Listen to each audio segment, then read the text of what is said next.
அனைவருக்கும் வணக்கம். இந்த பதிவில் எதை பற்றி பார்க்க போகிறோன்னு தெரிஞ்சுக்கிறதுக்கு முன்னாடி மறக்காமல் நம்ம சேனலை சப்ஸ்கிரைப் பண்ணிக்கோங்க.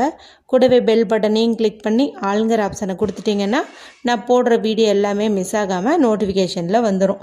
இந்த பதிவு மிக மிக முக்கிய பதிவு அப்படின்னே சொல்லலாங்க. ஒரு அவசியமான பதிவு அப்படின்னே சொல்லலாம்.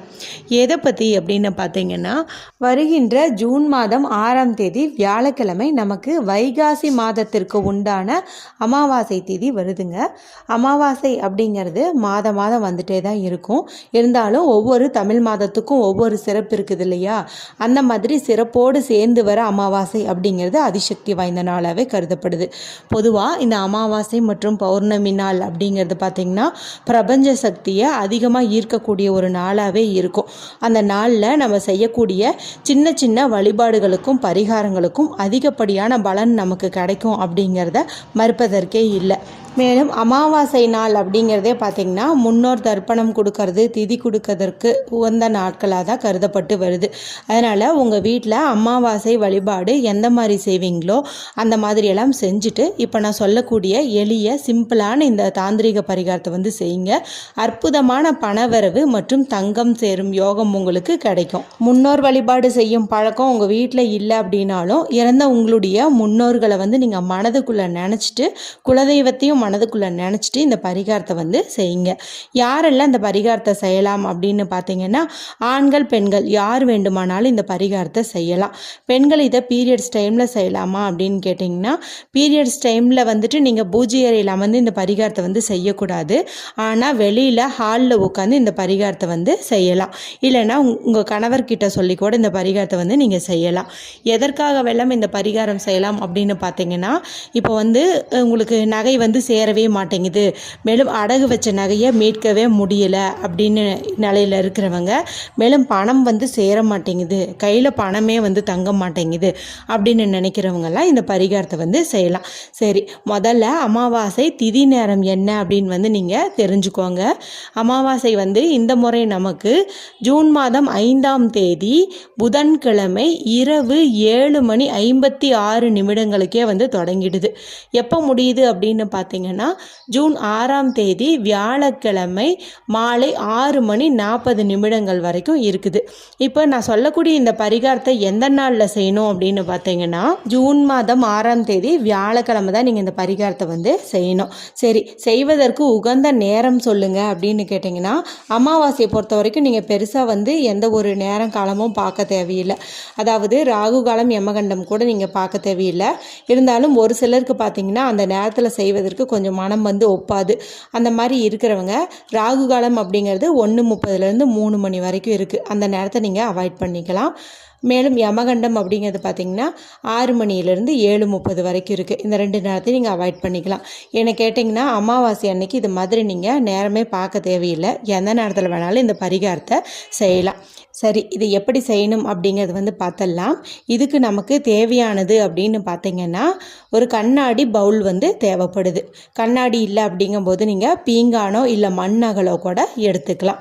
அடுத்து நமக்கு தேவையானது அப்படின்னு பார்த்தீங்கன்னா, கைப்பிடி அளவு கல்லுப்பு தேவைப்படுது. கண்டிப்பாக கல்லுப்பு தான் இந்த பரிகாரத்துக்கு நாம் பயன்படுத்தணும். மேலும் சமையலறையில் ஏற்கனவே பயன்படுத்திகிட்டு இருக்கிற உப்பை எடுத்துக்காதீங்க. புதுசாக ஒரு பேக்கெட் வச்சுருக்கீங்க அப்படின்னா அந்த பேக்கெட்லேருந்து கல்லுப்பு எடுத்துக்கோங்க. இல்லைன்னா பூஜை அறையில் பரிகாரத்துக்குன்னு வச்சுருப்பீங்க இல்லையா, அதுலேருந்து கொஞ்சம் உப்பு நீங்கள் எடுத்துக்கோங்க. அடுத்து நமக்கு தேவையானது அப்படின்னு பார்த்தீங்கன்னா, மஞ்சள் அல்லது சிவப்பு நிறத்தில் இருக்கக்கூடிய ஒரு துணி தேவைப்படுது. இந்த துணியானது காட்டனாக இருக்கலாம், பாலிஸ்டராக இருக்கலாம், சில்க் காட்டனாக இருக்கலாம், எந்த மாதிரி வேணாலும் எடுத்துக்கலாம். நீங்கள் சிவப்பு நிறத்தில் எடுத்துக்கிறதும் சிறப்பு தான். சிவப்பு இல்லைங்கும் போது நீங்கள் மஞ்சள் நிறத்தை பயன்படுத்துங்க.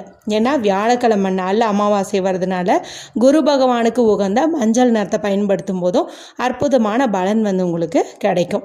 அடுத்து நமக்கு தேவையானது அப்படின்னு பார்த்தீங்கன்னா, ஏதாவது ஒரு குண்டுமணி அளவாவது தங்க பொருட்கள் தேவைப்படுது.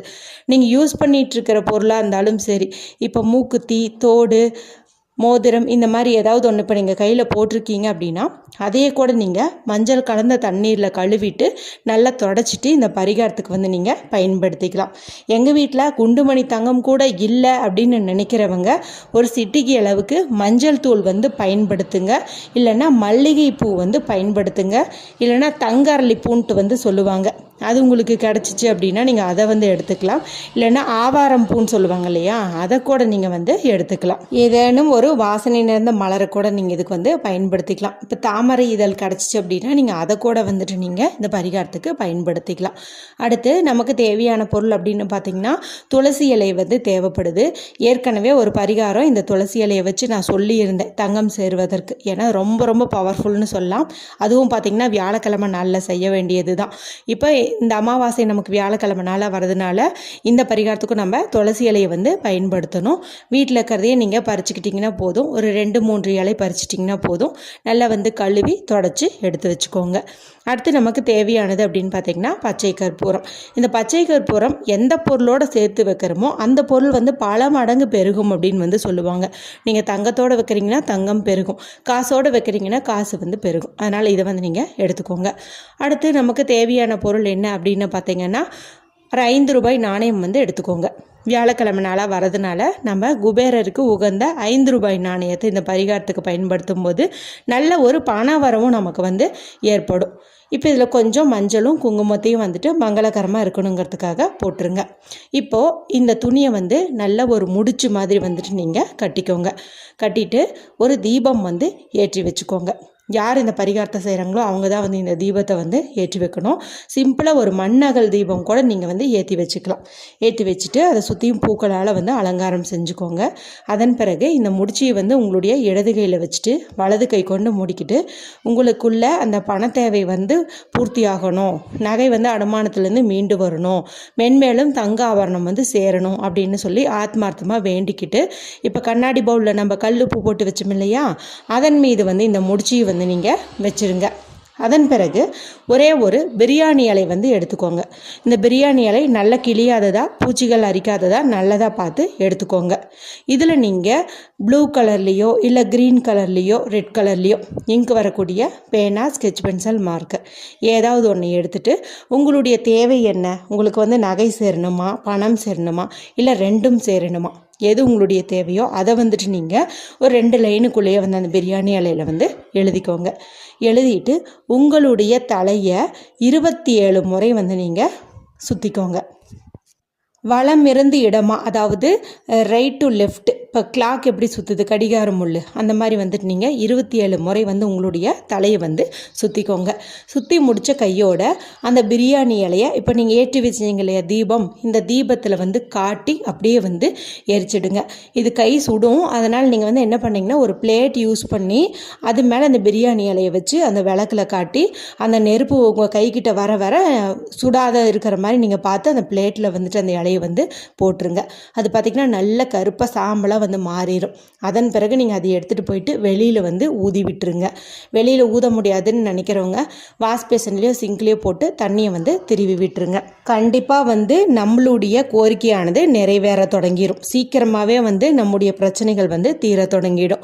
சரி, அடுத்து ஒரு சந்தேகம் வரலாம், இந்த முடிச்சு என்ன பண்ணுறது அப்படின்ட்டு. இந்த முடிச்சு நீங்கள் இன்னுமே பண்ண வேண்டாம்.